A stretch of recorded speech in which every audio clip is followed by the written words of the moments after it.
ही जिद्दी थी। कहानी रिश्तों की।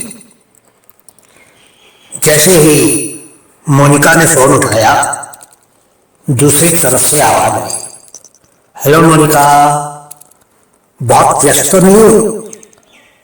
कहीं मेरे फोन ने तुम्हारे काम में बाधा तो नहीं पहुंचा दिया? जब कुछ देर पहले तुम्हारा फोन आया था तो मेरे घर में मेरी पड़ोसन आ गई थी, इसलिए मैंने फोन काट दिया था। अब रात का खाना खत्म करके समय मिला तो सोचा कि तुमसे बात पूरी कर लूं। क्या कर रही हो अभी? मोनिका को मालूम था कि राधा दीदी क्या बात पूछने जा रही थी, लेकिन फिर भी उसने अपने आप को नियंत्रित करते हुए कहा, अरे नहीं नहीं दीदी, मैं तो बस टेलीविजन पर एक कॉमेडी शो देख रही थी और खूब हंस रही थी। बस अकेले में ही अपना मनोरंजन कर रही थी। राधा दीदी ने भी नकली हंसी हंसते हुए कहा, तुम भी तो बहुत जिद्दी हो।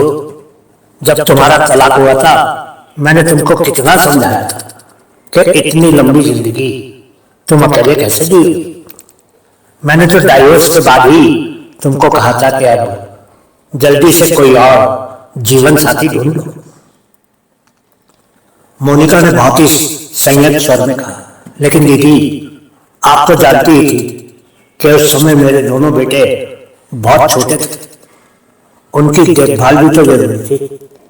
पता ही नहीं चला कि समय कैसे बीत गया और दोनों बेटे बड़े हो गए और अमेरिका में अच्छी नौकरियां करने लगे।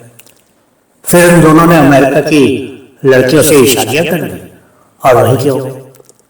तब मुझे ये सब कुछ थोड़ा ही मालूम था कि मैं अकेली रह जाऊंगी। राधा ने कहा, तुम्हारे बेटों से तुम्हारी मुलाकात साल 2 साल के बाद होती है, लेकिन मैं सोचती हूँ कि अभी भी कुछ बिगड़ा नहीं। अभी भी तुम बहुत खूबसूरत दिखती हो।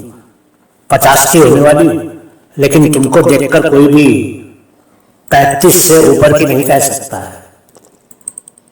अभी भी तुमको कोई ना कोई अच्छा जीवन साथी मिल ही जाएगा। बस तुम हाँ कर दो तो मैं और तुम्हारे जीजा जी मिलकर इस समस्या का हल खोज लेंगे। बस एक बार तुम हाँ कर दो। मोनिका ने हार बनाते हुए कहा, अरे नहीं नहीं दीदी, अब ऐसा होना संभव नहीं है। हमारी जान पहचान के लोगों में मेरी जैसे सोच वाले लोग मुझे तो दिखते ही नहीं। मैं किसी और मर्द के साथ एडजस्ट नहीं हो सकूंगी। मेरी सोच बहुत ही फर्क है और अकेले रहना बोझ तो नहीं है मेरे लिए। हाँ, थोड़ा कठिन जरूर है। मैं स्वार्थी लोगों के साथ, किसी और जीवन साथी के साथ घुट घुट कर नहीं जी सकूंगी। दीदी ने कहा, मोनिका, अगर लोग बदलने पर तैयार नहीं हैं तो तुम तो उनके जैसे बन सकती हो। अब मैं खुद को क्या बदलूंगी? मैं तो खुद को छोटी उम्र में भी नहीं बदल पाई थी, अब इस उम्र में। छोड़िए दीदी, अब किसी और विषय पर बात कीजिए। आप मुझे वचन दीजिए कि आप कभी भी इस विषय पर बात नहीं करेंगे।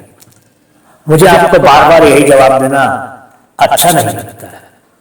मैं जैसी हूं मुझे वैसी ही रहने दीजिए। मोनिका ने एक सांस खींचकर कहा, ठीक है मेरी बहन, तुम बहुत समझदार हो और शायद जैसा तुम सोच रही हो वही ठीक। हम तुम्हारे फैसले से सहमत हैं। माँ की मृत्यु के बाद मैंने तुमको अपनी छोटी बहन की तरह नहीं, अपनी बेटी की तरह ही पाला था। तुम सुखी हो तो हम भी खुश हैं, हमेशा खुश हो। आखिर अपनी दीदी से बात करके मोनिका को यूं लगा जैसे उसके सर से वर्षों से पड़ा हुआ बोझ हट गया। उसी शाम को मोनिका का घर के सामने एक कार आकर रुकी। उस कार में से करीब 50 वर्ष का एक आदमी उतरा। उसके हाथ में एक बड़ा सा पैकेट था। उसने मोनिका के घर के दरवाजे के सामने आकर घंटी बजाई। मोनिका ने उसको अंदर आने से पहले ही देख लिया था। जी, मैं अमेरिका में रहता हूँ। आपका बड़ा बेटा मेरी ही कंपनी में काम करता है। उस आदमी ने पैकेट को सामने की मेज पर रखकर कहा, आइए आइए बैठिए, बहुत खुशी हुई आपसे मिलकर मिस्टर जी रमन ठाकुर। मैं 30 वर्षों से अमेरिका में।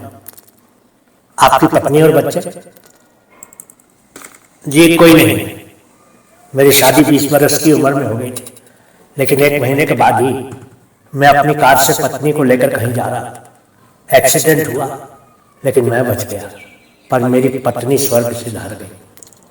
बस अगले 1 महीने में अमेरिका चला गया और फिर अगले 30 बरस काम करने और तरक्की करने में ही बीत गए। ना और कोई लड़की पसंद आई और ना ही शादी करने की फुर्सत थी। अरे मैं ये क्या अपनी कहानी ले बैठा।